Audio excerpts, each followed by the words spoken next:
All right, today we're going to talk a little bit about password management best practices and what to do whenever you're trying to pick a password management tool, what you should look for, and some of the best steps around that. So the first thing you want to do is you want to establish a policy. So with password, cybersecurity hygiene, and best practices, establishing a policy looks like setting how many characters a password should have, setting a password reset policy, how often passwords should be reset, having complexity requirements, or even having things like how many reuses a password should have before someone can reuse one, if any. It's also good to have a written password policy in place so that you make sure that all departments under a business unit or across business units follow the same policy.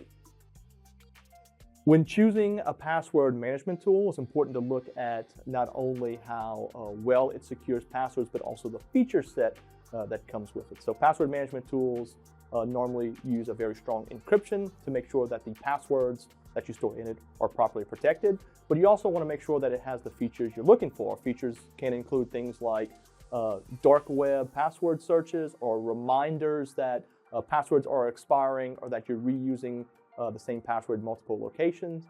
It can also include things like storing MFA tokens so that you can make it easier for employees or staff to adopt good MFA practices and have them all in one location that's protected. When using a password management tool or when implementing password policies, implementing multi-factor authentication is extremely important. With a password tool, you want to make sure that you protect that password vault as much as possible, and that can include using strong MFA methods. You also want to make sure that you're using MFA as part of your password policy, because you want to make sure that you are protecting not only administrative accounts, but accounts that have access to sensitive information. It's also important to make sure that you educate your clients and your users and your staff about the importance of strong password cyber hygiene. We have to make sure that they understand why we're doing things so that they understand why they have to do it. If you want to have good user adoption and you want to make sure that everyone's following things when you're not looking, you have to make sure that they understand that through good education practices.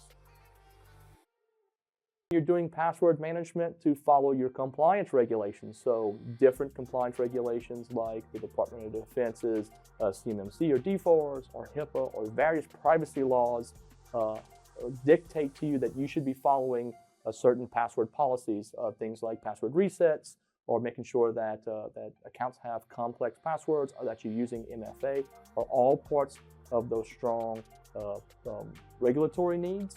You also have to make sure that you have a written password policy as part of those regulatory requirements.